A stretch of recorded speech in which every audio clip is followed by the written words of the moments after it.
በሞት ጥላና በንግስና ክብር መካከል የምትገኝ አንዲት ሴት የአንድ ህዝብ ህልውና ለመቀየር የሚያስፈልገው የታሪክ አጋጣሚ ሳይሆን የቆረጠ ልብና የማያወላውል ድፍረት ነው። በፋርስ ቤተ መንግስት የተጠነሰሰው የጥፋት ሴራ በብልሃትና በእምነት እንዴት ተቀለበሰ? ይህን ታሪክ በዚህ በገጽ ቻናል እንመለከታለን። ሰብስክራይብ ማድረጉን እንዳይዘነጉ። በጥንታዊቷ ፋርስ በኃያሉ ንጉስ አርጤክስስ ዘመን ታላቅ ድግስ ተደረገ። ንጉሱ ሀብቱንና ክብሩን ለ180 ቀናት ለመኳንንቱ ካሳየ በኋላ በሱሳ ግንብ ለ7 ቀን የሚቆይ ታላቅ ግብዣን አደረገ። የወርቅና የብር ዕቃዎች፣ የሐር መጋረጃዎችና የከበሩ ድንጋዮች የቤተ መንግስቱን ውበት ያደምቁት ነበር። በዚያው ሰዓት ንግስት አስጢንም ለሴቶቹ ግብዣ አድርጋ ነበር። በሰባተኛው ቀን ንጉሱ በወይን ጠጅ ደስ ብሎት ሳለ ንግስት አስጢንን ውበቷን ለህዝቡና ለሹማምንቱ ታሳይ ዘንድ የንግስናን ዘውድ ደፍታ እንድትመጣ አዘዘ። ነገር ግን አስጢን የንጉሱን ትዕዛዝ ባለመቀበል እምቢ አለች። ንጉሱም እጅግ ተቆጣ። አማካሪዎቹም ይህች ንግስት በንጉሱ ላይ ብቻ ሳይሆን በፋርስ ባሉ ሴቶች ላይ ሁሉ ክፉ አርአያ ሆናለች አሉት። በዚህም ምክንያት አስጢንን ከንግስናዋ ተወገደች። ንጉሱም በመላው ግዛቱ ያሉ ቆንጆ ሴቶች ተመርጠው ወደ ሱሳ ግንብ እንዲመጡ አዋጅን አወጣ። በዚያን ጊዜ በሱሳ ግንብ መርዶክዮስ የተባለ አይሁዳዊ ይኖር ነበር። እርሱም ወላጆቹ የሞቱባትን የአጎቱን ልጅ አስቴርን እንደ ራሱ ልጅ አድርጎ አሳድጓት ነበር። አስቴር መልከ መልካምና ቁንጅናዋ ወደር የሌለው ነበረች። እሷም ከሌሎቹ ሴቶች ጋር ወደ ቤተ መንግስት ተወሰደች። መርዶክዮስ ለአስቴር ጥብቅ መመሪያን ሰጥቷት ነበር። አስቴር ሆይ ማንነትሽንና ወገኖችሽን አይሁዳውያን መሆናቸውን ለማንም አትናገሪ አላት። አስቴርም የአሳዳጊዋን ቃል ሰምታ ዝም አለች።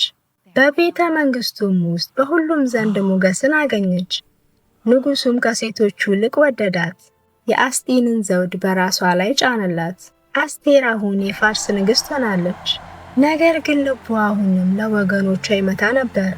አስቴር በንግስና ሳለች መርዶክዮስ በቤተ መንግስት ደጅ ሆነው 2 የንጉስ ጠባቂዎች ንጉሱን ለመግደል ሲያሴሩ ሰማ።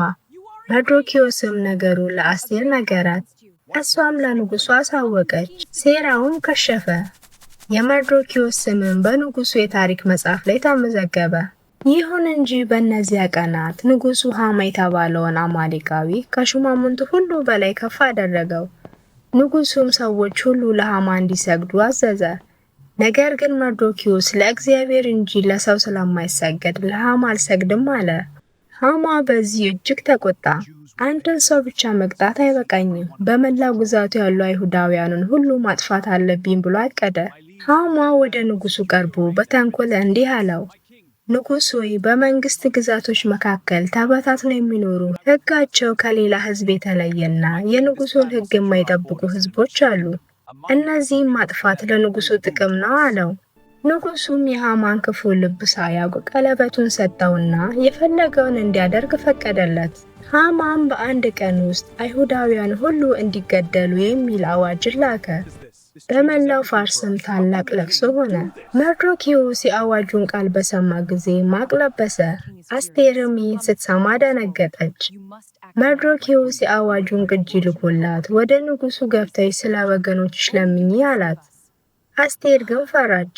ምክንያቱም ሳይጠሩት ወደ ንጉሱ መግባት ሞት እንደሆነ ታውቃለች። መርዶክዮስ ግን እንዲህ ብሎ ላከባት፣ በቤተ መንግስት ስለሆንሽ ብቻ ከአይሁድ ተለይተሽ የምትድኝ አይምሰልሽ። አንቺ በዚህ ጊዜ ዝም ብትይ ለአይሁድ መዳን ከሌላ ስፍራ ይነሳላቸዋል። ደግሞ ስለዚህ ለሚመስል ጊዜ ወደ ንግስና የመጣሽ እንደሆነ ማን ያውቃል አላት። ይህ ቃል የአስቴርን ልብ አስደነገጠው። ፍርሃቷም ወደ ድፍረት ተቀየረ። እንዲህ የሚል መልስን ላከች፣ ሂድ በሱሳ ያሉትን አይሁዳውያንን ሁሉ ሰብስብ፣ ስለ እኔም ጾሙ፣ 3 ቀንና 3 ሌሊት አትብሉ አትጠጡም። እኔና አገልጋዮቼ ደግሞ እንደዚሁ እንጾማለን። ከዚያም ሕግ ባይሆንም ወደ ንጉሱ ገባለሁ፣ ብጠፋም እጠፋለሁ አለች። ከ3 ቀን ጾም በኋላ አስቴር በንጉሱ ፊት ቆመች። ንጉሱም ሞገስ አሳይቶ የወርቅ በትሩን ዘረጋላት። አስቴርም ንጉሱንና ሃማን ለግብዣ ጠራች። በዚያች ሌሊት ንጉሡ እንቅልፍ አጥቶ የታሪክ መጽሐፍ ሲነበብለት መርዶክዮስ ሕይወቱን እንዳዳነ ነበበ። ንጉሡም ሐማን ጠርቶ ንጉሥ ሊያከብረው ለሚወደው ሰው ምን ይደረግለታል አለው። ሐማ ለራሱ መስሎት ትልቅ ክብር ዘረዘረ። ንጉሡ ግን ሂድና ይህን ሁሉ ለመርዶክዮስ አድርግለት አለው። ሐማ እየተሳቀቀ ጠላቱን መርዶክዮስን በአደባባይ አከበረው። ይህ የሐማ ውድቀት መጀመሪያ ነበር። በሁለተኛው ግብዣ ላይ አስቴር ማንነቷን ገለጠች። እሷም ንጉሡን እንዲህ አለችው፣ ንጉሥ ሆይ እኔና ሕዝቤ እንድንጠፋ ተሽጠናል። በፊትህ ሞገስን አግኝቼ እንደሆን ሕይወቴንና የሕዝቤን ሕይወት ስጠኝ አለችው። ንጉሡም ይህን በሰማ ጊዜ እጅግ ተቆጣ። ይህን ክፉ ዕቅድ ያቀደው ሐማ መሆኑን ተረዳ። ንጉሡም ሐማ መርዶክዮስን ሊሰቅልበት ባዘጋጀው 50 ክንድ ከፍታ ባለው ግንድ ላይ እርሱ ራሱ እንዲሰቀል አዘዘ። የክፉ ሰው ዕቅድ በራሱ ላይ ተመለሰ። መርዶክዮስም በሐማ ፋንታ በቤተ መንግስቱ ከበረ። ከዚያም አዲስ አዋጅ ተጻፈ። አይሁዳውያን በተወሰኑ ቀን ራሳቸውን እንዲከላከሉ ተፈቀደላቸው። እነርሱም ተሰብስበው ሊያጠፋቸው የመጡትን ጠላቶቻቸውን ተቋቋሙ፣ አሸነፉ። የፍርሃት ቀን ወደ ደስታ ቀን ተቀየረ። የሐዘንም ቀን ወደ ታላቅ በዓል ተለወጠ። በዚህም አስቴር በድፍረቷ መርዶክዮስን በጥበቡ የአንድ ሕዝብን ታሪክ ለዘላለም ለወጡ።